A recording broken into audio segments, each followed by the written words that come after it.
Okay. I have to say this is one of the few times I'm speaking where I don't have to apologize for having a New York accent. Kind of fits right in.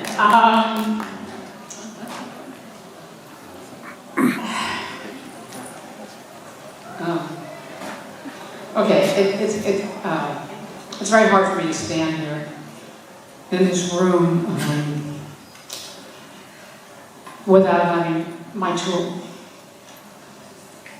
older sisters around, Gail from the class of '66 and Joe from '69, who both passed away in 2001. So I'm sort of struggling a little to already contain myself, and I haven't started, and I don't even have a speech written. But my sister Joy, my younger sister, is here, who's from class 81, I believe. So we're here in honor of all them, and I've seen some of my sister Jill's closest friends early on today, which has kind of been really special and wonderful. And if there's anyone else here who's friends with either of them, please come up to me afterwards and share stories with me. It's very meaningful. So, I don't really know why I'm speaking, except that I think, is this vibrating totally? So I'm in my ear and getting feedback. Just me, okay. Except I had a kind of fairly extraordinary year, and I think for some reason Arthur thought that was noteworthy to speak about. So I'm just going to talk about the multiple careers first and how they all came about, since they're all linked to Wheatley. My friend Vera and Nancy are with me did convince me to at least write some notes since I have no speech, and I might forget everything. So the first thing would be in 9th grade, I had Larry Levin for social studies. And I was given the job of representing Robespierre in the French Revolution. And somehow I got him off. So Larry convinced me I needed to be a lawyer. And in fact wrote in my yearbook to Bonnie Greenberg, who will make a good trial attorney. So between Larry Levin and my father, it was time to argue, and I went to law school. So I became a lawyer for a few years, but I quit really young, at around age 25. So then the second thing that happened that would again come from here is in 1st grade we were allowed to take a string instrument. It was the only thing you could do, and I took violin, and I was horrible. But I learned to play music with, I think his name was Mr. Signorelli.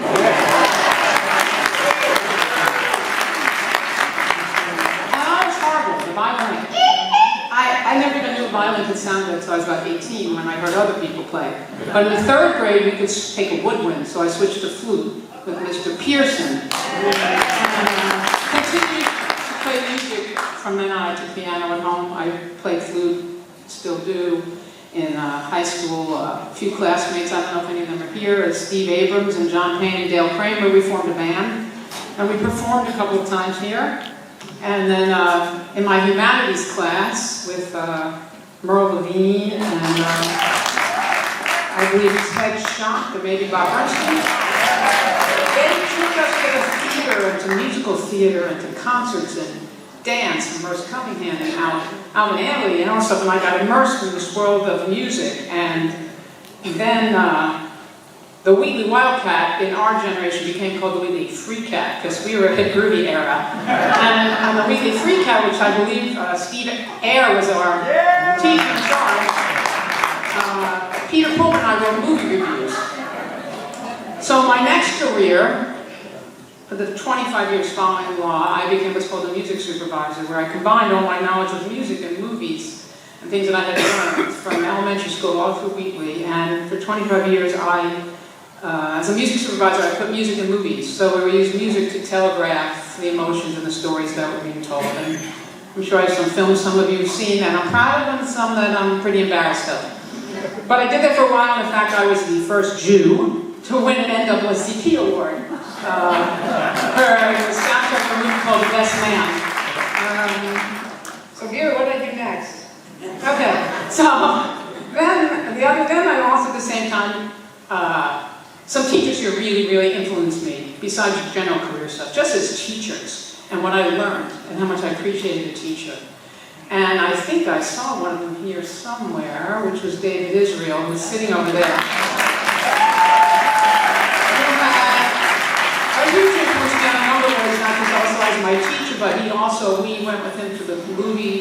other students, Mark Geller, Nancy Dreyer, Peter Pullman, and we would see films, and he woke me up to things both in the world and in literature and as an English teacher. And another English teacher who had profound influence on me was Ronald Metzger. I don't know.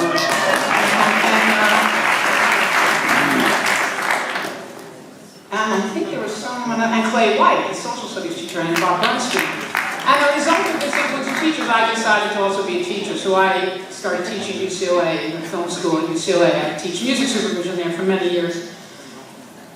But then sometime a few years ago, I thought, I don't think so. Time for something new. So Larry Weiss, you would have been perfect coaching me the same way you chose his. Like, yeah, whatever, you don't have to do anything, because you don't. You don't have to ever know what you're doing, and you can keep changing what you're doing, reinventing. So then the next thing I did is I decided to go back to school, again, back to humanities. Ted Schock and Merle Levine made us do this horrible thing, at least to me it was horrible, called tea group. Sit around and have like group therapy when we were in high school and share stories. And it's like, are you kidding? I'm not talking about stuff ever. But 40 years later, I went back to school to become a therapist. So as I finished and I became a psychotherapist, I took the law, the music. Oh, and also we grew up in a little area where we had some real social justice issues. There was a big, big thing that we had to wear skirts. And it was cold out. And so a group of us protested that we wanted to be able to wear pants. And we all got suspended for a day, but then soon the rules changed, and if it was 32 degrees or lower, you could wear pants. And that was, we were like in 8th grade. So the older kids taught us about protesting because they were protesting the Vietnam War. So my sisters taught me all about that. And then, of course, on the music thing, I'm sure we can all applaud that one of our big musical influences just got a Nobel Peace Prize, Bob Dylan. But anyway, so that's what happened. So I'm a therapist, I'm a music supervisor, I'm a lawyer, I'm about social justice, I'm about music, I'm about telling stories. And I got an opportunity a couple of years ago as I was thinking of how to combine all these things to work on a film called The Hunting Ground, which I think is why Arthur has me here. I don't know if any of you have seen The Hunting Ground and know about it. If you don't, and you have children from age 15 on up, you should go watch the film. It should be part of the curriculum here at Wheatley. It is in most high schools now. It's a school about sexual assault on college campuses and the failure of the administration to protect those schools.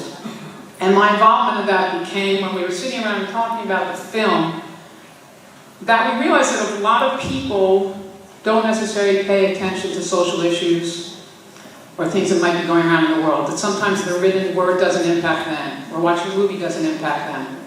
So what's a way to reach those people? Music. So we all decided that if we could get a song created, just one song, that might touch people, might open up the subject for conversation, may make this topic more accessible, that it might work. So I went about trying to figure out how to song created. And I have a songwriter named Diane Warren, who somewhere in here is one of her best friends, Joanne Horowitz, another Wheatley alumni, who she and I have been together a lot in LA over this. And Diane wrote this song. Over the course of a year, Diane and I worked on this song, and I worked with the filmmakers, recutting the footage to figure out how to do this. And then Lady Gaga came out saying she had just been raped and had kept it in for 8 years. That she was a loser and a failure and couldn't look at herself in the mirror from keeping this as a secret. So Lady Gaga joined our team, and they recorded this song together. And the song's kind of become an anthem for the movement of sexual assault. And I don't know if anyone saw the Oscars. Did anyone here see the Oscars? Okay, so for those of you who didn't, you can Google it, but Joe Biden, Vice President Biden, introduced Lady Gaga. And she performed the song, and 50 victims of sexual assault, men, women, and transgender, came behind her on stage. And she performed the song, which is called Till It Happens to You. And the next morning, rape lines around the country went up 25%. So when people really started to come forward, who held it as secret for years, and felt the strength and courage, whether it's from Lady Gaga's performance or seeing the song, to come forward and share their stories, and get therapy, and get help, and join group support groups.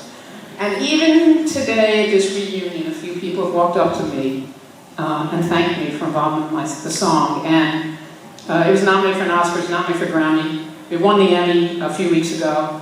And at the Emmy Awards, people walked up to Diane, myself, and the other producer, Amy Ziering, and hugged us each and thanked us, saying different stories one to another. My most touching one was a woman who came up to me and said she'd been married 25 years and that she had been raped 27 years ago and had never told her husband till the morning after the Oscars.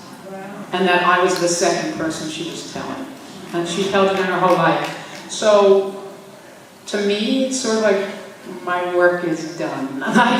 The goal to create a song, to do something to make a difference in the world and to hopefully reach people through music, it seems to have worked, and that's kind of my plan of how to continue to use all my skills that I've learned here, social justice, law, music, professor, and continue to help try and use music to reach people and make a difference.